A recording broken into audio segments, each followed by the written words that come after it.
Okay, so this is my travel electronics gear bag.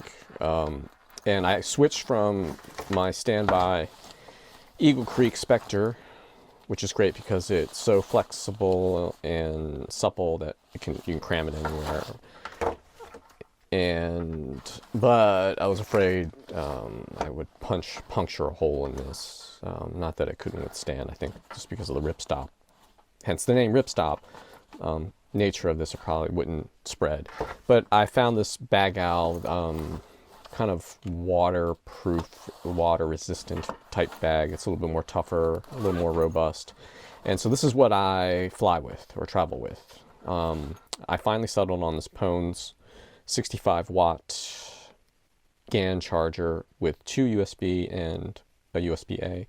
Took 3 tries and I finally got one that wasn't scratched up, didn't have loose ports. This one seems to be working fine.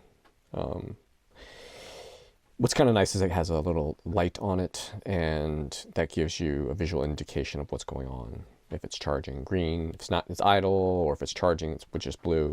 That said, speaking of charging, here are my cables. And so this took me a long time to kind of get to this point. And I found this, I was just on a trip to New York over the holidays, and I had a USB-A to multi-tip adapter and realized that the USB, the micro USB was broke.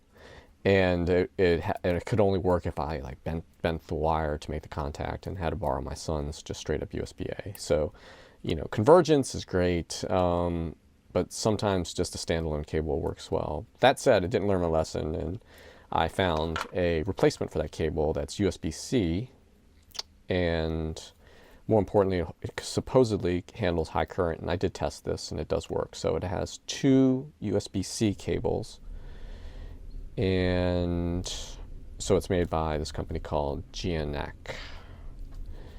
2 USB-C cables, one's 100 watt, is that right? No, sorry, one's 100 watt, right, USB-C, and one's 10 watt, and then the Lightning is a 27 watt one, and it seems to work fine.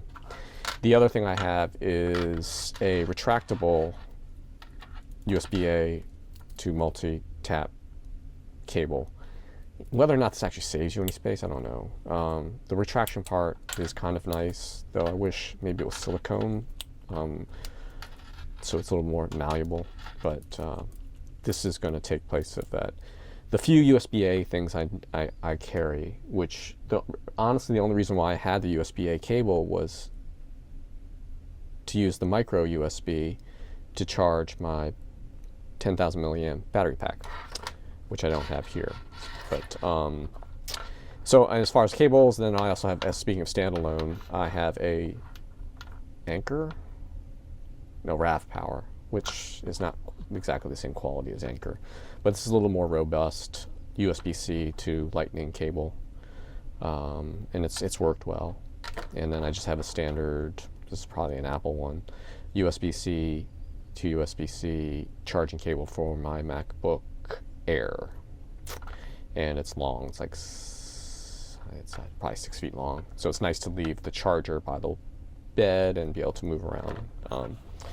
And speaking of charging things, this works pretty well. It's a 2000 milliamp Apple Watch charger, and it has a nice little display, and it does charge my watch pretty nicely.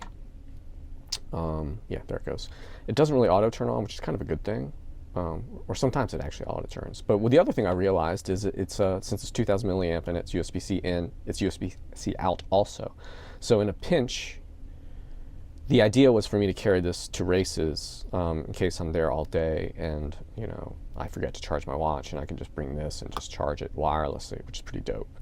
But also in an absolute bind, you could tap into this with a USB-C cable and charge your phone. I'm still on iPhone 13 regular and probably will get a 16 because I'm reaching the end of life of what I use my phone for. The other, speaking of RAV Power, I have a RAV Power, a very tiny. This is actually pretty powerful. I can't remember how many watts. It's like maybe 20 watts or something. but it's a USB-C wall wart, which the idea here is just to bring this in case of an emergency and I got to plug in somewhere. Though with my 10,000 milliamp battery pack, this is kind of superfluous. And this probably is superfluous also, but it's a USB-A 10 watt Apple adapter. But push comes to shove, I'll probably leave this at home. The nice thing also is this multi-tap 3-prong adapter in case we go stay in a hotel or Capon Springs, West Virginia, and we got, my whole family's with me, and I can plug it in and be able to have taps all around. Definitely worth carrying this. And the other thing I have, which is also very small, is a USB-C, but also USB-A micro SD adapter. So you plug the micro SD inside that tiny little slot there. It's pretty cool. It's very clever, very, very clever. And this has worked well. It's not transfer speeds aren't crazy, but it's been just dead reliable. And it's so small, actually. I'm amazed I haven't lost this. And wrapping things up, headphones. Normally, I'll also bring my AirPods Pro, which are in the other room. And but I also bring these.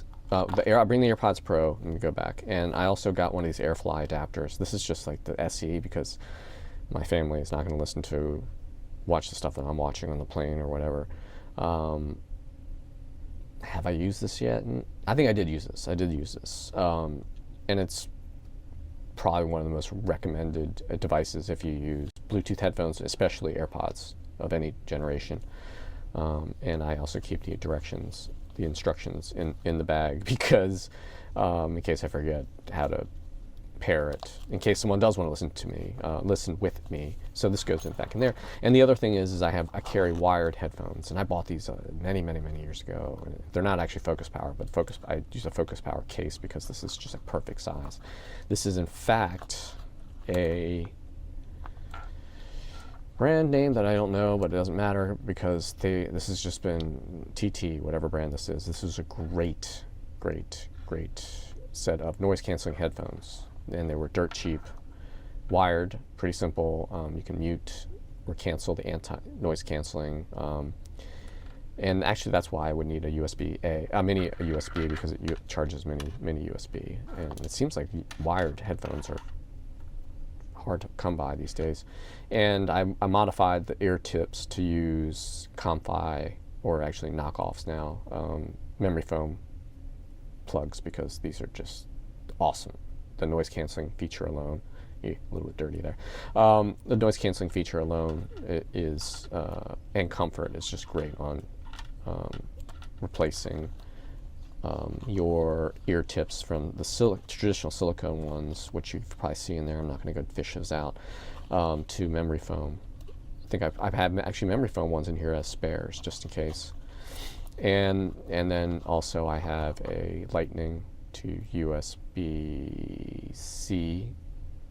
or pass through. I guess that's another Lightning port to pass through, and then audio adapter, which has come in very handy. So you can charge your phone while you're listening to stuff, especially on a long flight. Always handy, and it just fits right in there. So this thing works perfect. If it does die, I'll definitely get another pair of these just to have.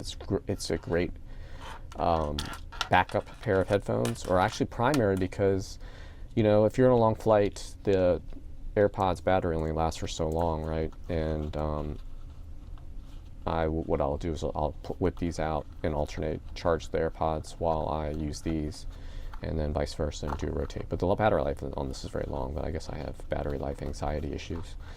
Okay, so the last part. So talking about long flights, okay, this is a nice little segues.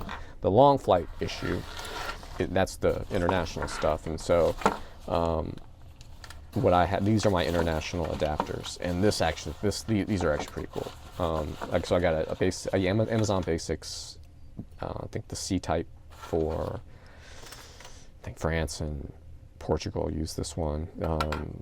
Whatever the British one is, this came in really handy. Type G, I guess that's what it says. Handles 10 amps. Very handy. I pack these just in case. I've got multiple things to plug in, but also this thing's dope. It's a GAN 65 watt one world charger. I'm sure everyone makes different ones. But what I liked about this was it's an all-in-one. It's got 5 ports, one USB-C PD port, two, I think these are fairly high current USB-C also, and then USB-A. This one was great. In fact, when I was in London, in Manchester, I just used this to charge most of my stuff, and pretty much didn't use the other adapters. I just think it's just like having all these adapters. It's amazing. In fact, if I had to, I'd just bring this alone and not bring in my other adapters in a bind, because really, it's. I mean, you think it's a big brick, but the fact that it handles all this stuff, right? Because that's 3 ports. This is 3 ports. It's both 65 watt, but this can go anywhere in the world, where this cannot go everywhere in the world. So that is my travel gear kit. Thanks for watching.